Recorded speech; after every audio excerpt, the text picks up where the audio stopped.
ট্যুরের কাজ শেষে মেহেরান চলে এলো ঢাকায়। আর কখনো অধরা আসেনি মেহরানের কাছে। মেহরান চাইছিল অধরা আসুক, তাকে নিয়ে যাক, সে যেখানে কবরস্থ হয়েছে ঠিক সেখানটায়। কিন্তু অধরা আসেনি। এর কোনো কারণ আজও খুঁজে পায়নি মেহরান।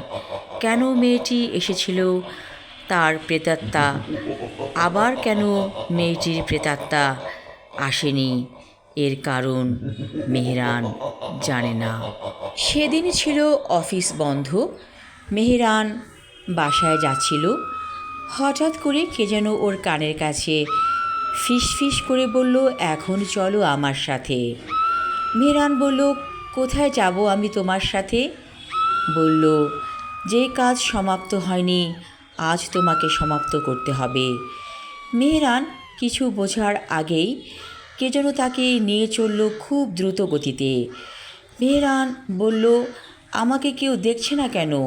আমি এভাবে উড়ে যাচ্ছি কিভাবে?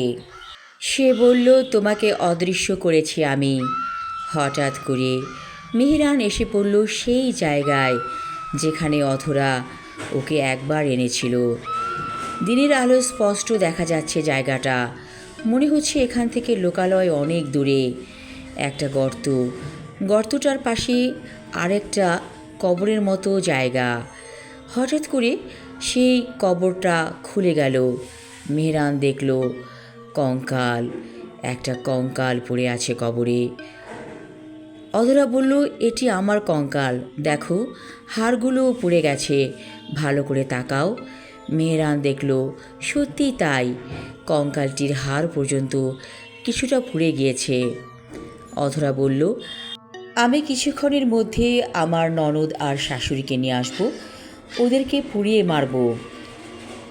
মেহরান কিছু বলার আগেই চলে গেল অধরা। তারপর মেহরান যে দৃশ্য দেখল তা দেখে অবাক হয়ে গেল। দেখল দুটো মানুষ যেন উড়ে আসছে তার দিকেই। ধপাস করে মানুষ দুটোকে ফেলে দিল অধরা সেই গর্তে। তারপর কেরাসিন ঢেলে দিল। ওদের মুখ ছিল বাঁধা, ওরা গঙ্গাচ্ছে। মেহরান বলল, আমি এই দৃশ্য সহ্য করতে পারবো না। অধরা বলল, তোমাকে সহ্য করতে হবে। মেহরান বলল, ওদেরকে ছেড়ে দাও, আমি বিচার করব। মেহরান চিৎকার করে এই কথা বলতে লাগলো। অধরা বলল, এই দেশে কোনো বিচার নেই, আমার কাজ আমাকে করতে দাও, নইলে আমার আত্মা তৃপ্ত হবে না। তারপর কেরাসিন ঢেলে আগুন জ্বালিয়ে দিল অধরা। ওরা পুড়ে মরছে, গঙ্গানির শব্দ শোনা যাচ্ছে। হঠাৎ করে সব কিছু নীরব হয়ে গেল। মানুষ পোড়ার গন্ধে চারপাশ ভারী হয়ে আছে। মেহরান বলল, আমাকে তো এখন পুলিশ ধরবে, তুমি আমাকে নিরাপদ জায়গায় রেখে আসো। অধরা বলল, তুমি ঠিক বলেছ। তারপর মেহরানকে উড়িয়ে নিয়ে গেল অধরা দূরে কোথাও। মেহরান চুপচাপ চোখ বন্ধ করে বসে আছে সেখানে। দেখল আশেপাশে কেউ নেই, সবাই ছুটছে যেন কোথায়। মেহরান বলল, কি হয়েছে, তোমরা এভাবে ছুটছ কেন? সবাই বলতে লাগলো, দুটো মানুষ পুড়েছে, তাদেরকে আমরা দেখতে যাচ্ছি। মেহরান আর কিছু বলল না, কারণ এখানে কথা বললেই বিপদ হতে পারে। মেহরান হেঁটে হেঁটে অনেক দূর চলে এলো। তারপর একটা চায়ের দোকানে বসে চা খেলো। এমন সময় দেখলো কে যেন আবার তার কাছে এসেছে, তাকে দেখা যায় না।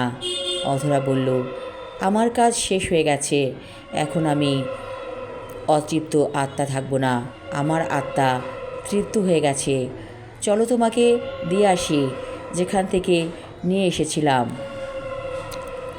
মেহরান বলল, ঠিক আছে, আমাকে তুমি দিয়ে আসো। তারপর অধরা মেহরানকে তার বাড়ির কাছে পৌঁছে দিল। যাবার আগে বলে গেল, আমাকে আর কোনো দিন তুমি দেখবে না, আমি এখন চিরবিদায় নিয়ে চলে যাচ্ছি। কত বছর আমি কষ্ট পেয়েছি, আর কষ্ট আমার থাকবে না। মেহরান বলল, ঠিক আছে যাও, আমি তোমার আত্মার মাগফিরাত কামনা করছি। চলে গেল অধরা। মেহরান হেঁটে হেঁটে ওর রুমে প্রবেশ করলো। মেহরানকে দেখে ওর মা বলল, কী রে, কোথায় গিয়েছিলি? মেহরান বলল, না, একটু ঘুরে এসেছিলাম, আর কিছু না। মা যেন কিছু বুঝতে পারল, বলল, তোকে এমন দেখাচ্ছে কেন? মনে হচ্ছে কোনো বড় রকমের অপরাধ করেছিস? মেহরান চুপ করে থাকলো, কারণ মাকে এই কথা বলা যাবে না।